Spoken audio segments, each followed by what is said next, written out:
Hello, welcome to my channel. Sorry for, going on in the background. It's Turkey Tom. I'll have him added within this video for you guys. After this stream, he once again attempted to rebrand, deleting all of his socials and starting new ones. He seems to think that changing his name will just fix it all. What he doesn't seem to get is that people dislike him for his behavior, not just because they associate his name with his cringe moments. So changing accounts but continuing to act the same way he did on the previous, which is what happened here, was just going to doom him to the same fate over and over again. In July, a user called Moon River leaked her conversation with Adam, where across 50 screenshots, the two engaged in some pretty nasty exchanges I'd prefer not to read here. It should be noted here, however, that it reached its boiling point when Moon River sent Adam a picture of her peeing, which she tried to frame as a consequence of Adam's manipulation. First off, I don't really think Adam's intelligent enough to manipulate someone. And secondly, unless you're literally mentally 1 year old, you're not going to spontaneously send a picture of yourself peeing, unaware of the consequences, especially to chibi necodemics. But this wasn't a game changer as far as reveals go. It's just kind of funny. A month later, Adam announced he planned to move to Japan once he got his bachelor's degree in game design, and asked which jobs he could feasibly get that only required a minimal understanding of the Japanese language. And a few months later, he announced his graduation and took a trip to Japan, documenting his entire journey. He actually applied to a few jobs and surprisingly got a call back. Despite his occasional oversharing meltdowns online, things were definitely looking up. And when he returned to Japan to follow up on the job position, he got interviewed for a Japanese TV show called Why Did You Come to Japan?, which he showed up to in all of his Reddit glory. It doesn't seem he succeeded to get a job in Japan since he continued to work for AT&T, but regardless, from this point onward, he frequently made trips over there, presumably for some weeaboo leisure. With a stable source of income that allowed him to pursue his goofball endeavors, this was as good a moment as any for him to perpetually leave the internet for real and enjoy the rest of his life unbothered by trolls. But unfortunately, his addiction to online attention got the best of him once again. In April of 2024, there was a drop of over 100 screenshots of Adam engaging in not safe for work conversations with a troll who had told Adam they were a 16-year-old girl. While this initially seemed pretty damning, Adam actually responded by providing his own screenshots of the same exact conversation. But instead of 16, the user had claimed to be 22, meaning Adam hadn't done anything wrong. Additionally, he provided a screenshot of the user explicitly giving him full consent to message him in any context he wanted to. His detractors provided other messages that supposedly showed he knew the person he spoke to was underage, which he claimed were edited. Indeed, if one message was edited, any and all of them could also be edited. So in this particular situation, there's no way to confidently prove he's guilty. Besides that situation, he also announced he joined a polyamorous relationship and moved in with them, which sounds like a Final Fantasy house nightmare I don't even like imagining. However, it ended just a week after it started, potentially due to the accusations made about Adam. But so far, it seems like Adam has succeeded in skating by, unscathed throughout all of his controversies. Although I doubt it will hold for long since he's been seen hanging around one of his ex-girlfriends again, which makes me think an expose could be incoming. Ultimately, we don't need to hope for Adam's downfall, because if his story has taught us anything, it's that he is his own worst enemy. I've been Turkey Tom, thanks for watching, and until next time, leave me alone.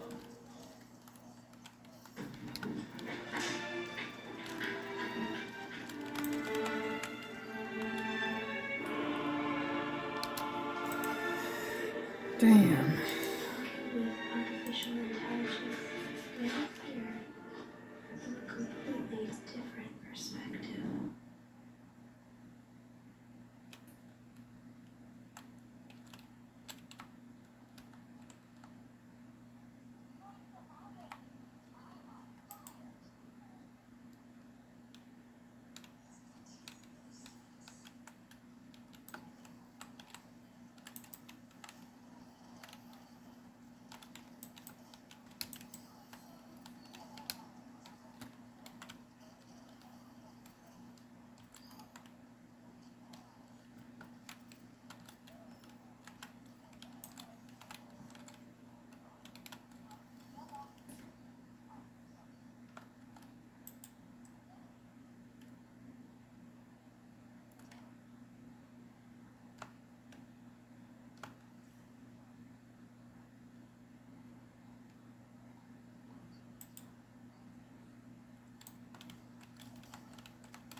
Now's the time for a great deal on a new Honda from the Kelly Blue Book Best Value brand.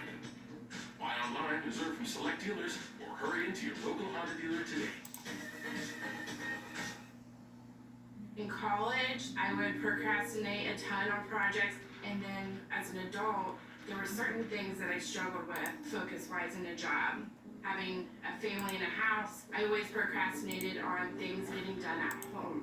I had still Christmas decorations and it was August. I had so many projects laying all over the house because I could never quite get them done. Now that I've been on Calvary for a year now, I just feel like I'm more self-aware. Being on Calvary and being a mom of 3, it has helped me stay organized, focus more on their needs, be motivated to do the tasks that I need to do as a mom to help them be successful.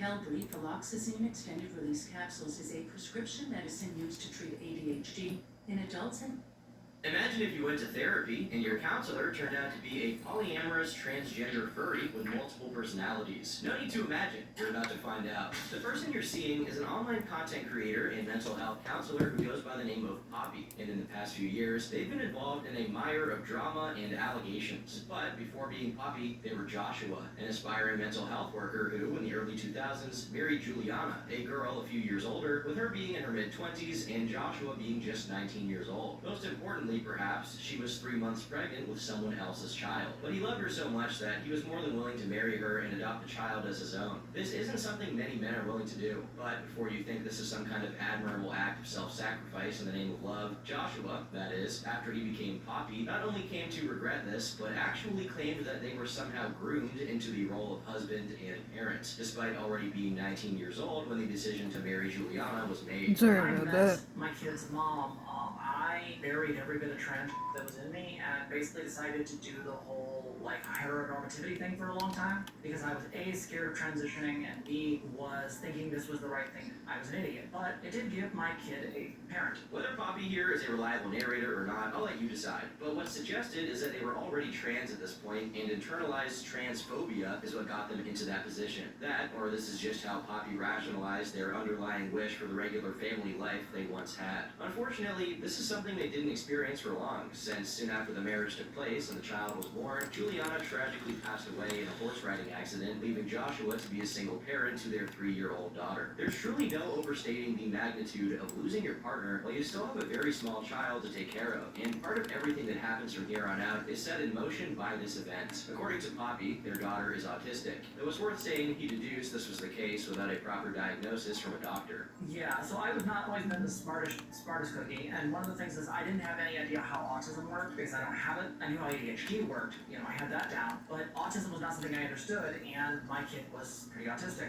and none of the doctors, the people I took them to, not a single person ever mentioned a damn thing, probably because they're AFAB. Though information is scant on the pre-2010 years, we can assume that it was roughly during this period that Joshua attended Wayne State University, studying to eventually become a mental health counselor. He left a career in restaurant management behind to focus on getting the degrees he would need to do this, but despite these healthy ambitions, there were signs not everything was okay. The first sign of the extremely sexually impulsive behavior that would eventually be their undoing was when, immediately after his wife died, he got with a random goth chick from a Renaissance fair because she was hot and he needed someone in bed now that he wasn't married. I understand everyone deals with grief differently, not judging here, but they effectively put their child in danger. Poppy's daughter, whom I'll be referring to as Spawn since that's their online handle, eventually made a Tumblr post saying, "Poppy's first partner after my biological mom died was abusive and I still have trauma from that." It's unsure what exactly was meant by this because abusive can mean a whole variety of things. Regardless, it's very possible this is in reference to the aforementioned random goth girl, meaning Joshua's pleasure-seeking activity exposed his daughter to a freak, potentially some kind of predator. Speaking of predators, Poppy has also claimed that not only were they a victim of CSA, but, and I quote, they reduplicated it and did it to someone else, this someone else being their younger cousin.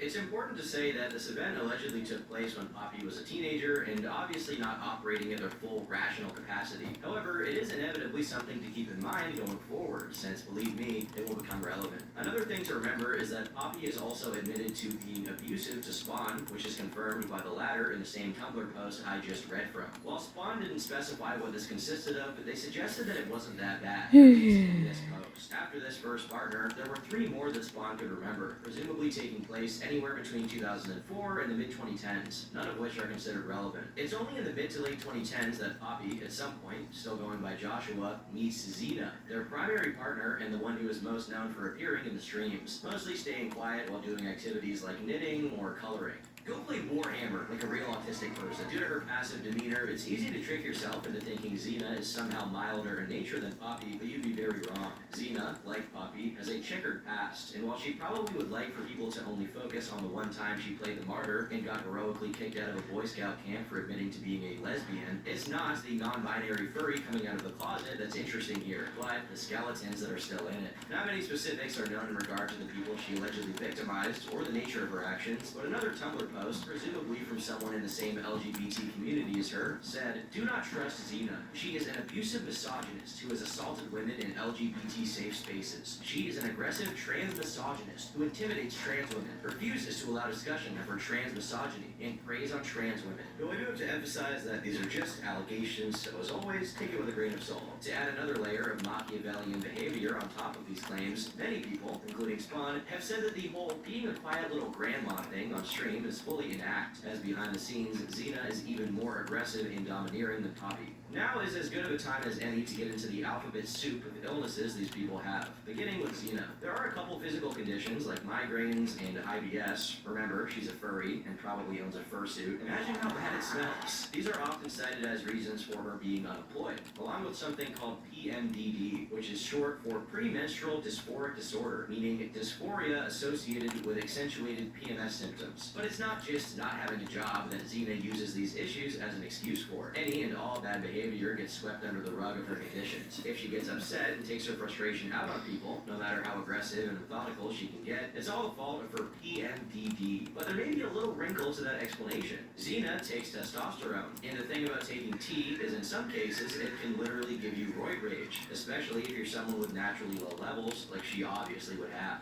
I'm not an endocrinologist, nor am I a specialist on PMDD, but while it is a real condition, it's not the root of her behavior issues, as many people would later point points out. Seems odd that the testosterone doesn't even get considered in the discussion, but my point stands regardless. In Spawn's post, they describe Xena as not so bad when they first moved in, claiming that the only unusual thing about her was that she got sick very often due to their other housemates not being respectful about the substances they brought into the house. I'll have to do some text interpretation here because this could mean a lot of things. First off, it's entirely possible that housemates here may be referring to other partners of Poppy's due to their polyamorous lifestyle, but I'm not even sure that this was being practiced this early on in the timeline. As far as substances go, this may mean drug abuse was going on in the same household that a child lived in, which is worrisome to say the least. However, knowing Xena has intestinal issues and can't eat gluten, it may just be talking about foods that triggered her IBS. But as the 2010s approached their latter half, a lot of things changed. First off, after aiming to become a provider of gender-affirming healthcare, Poppy decided to get high off their own supply and transition as well, which is when the Poppy name popped up. At this point, Xena was still a neutral to positive presence in the household, sometimes even aiding Spawn with school and disability services. However, things changed drastically when 2020 rolled around, and all of them were confined inside their home. The aforementioned housemates were no longer present at this point, which is important since this meant it was just Poppy, Xena, and Spawn, who despite not being a minor anymore, was still obviously the person with the least authority in the household, being seen as and treated like a child.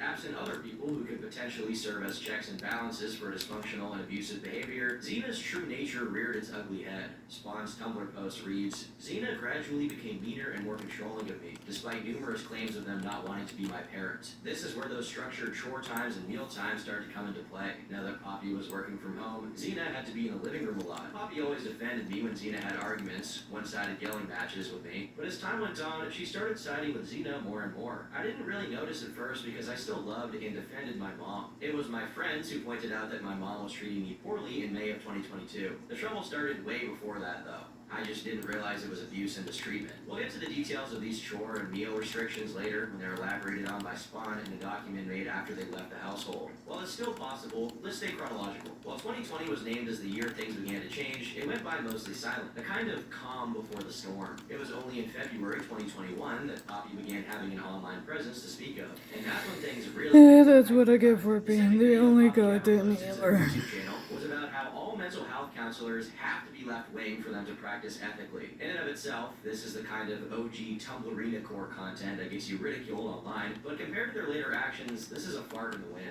The third video detailed their personal history with PPD, a sign that Poppy was nearing final form. Like Cell from Dragon Ball Z, but with mental illnesses instead of Ki, their interest in treating mental illnesses became, or maybe always was, secondary to developing them like a human petri dish. I will admit that I have no idea which of these are amateur self-diagnoses, and which are things real psychiatrists and psychologists have diagnosed Poppy with, but I'll go over all of them nonetheless. First off, they claim to have borderline personality disorder, and though the nature of this condition isn't super well understood, to put it bluntly, Poppy is to BPD the same way Xena is to PMDD, a mental condition that serves as an umbrella for any kind of misbehavior. Poppy also claims to have OSDD, and I'll save you from hearing the technical rigmarole and simplify it as a milder form of having multiple personalities, referred to as being plural. The thing is, being plural isn't recognized as a real thing, at least not yet. As a matter of fact, it's closely associated with kids who watch too much TikTok and start thinking they're anime characters in real life and start giving themselves mental illnesses so that they have an identity to cling to.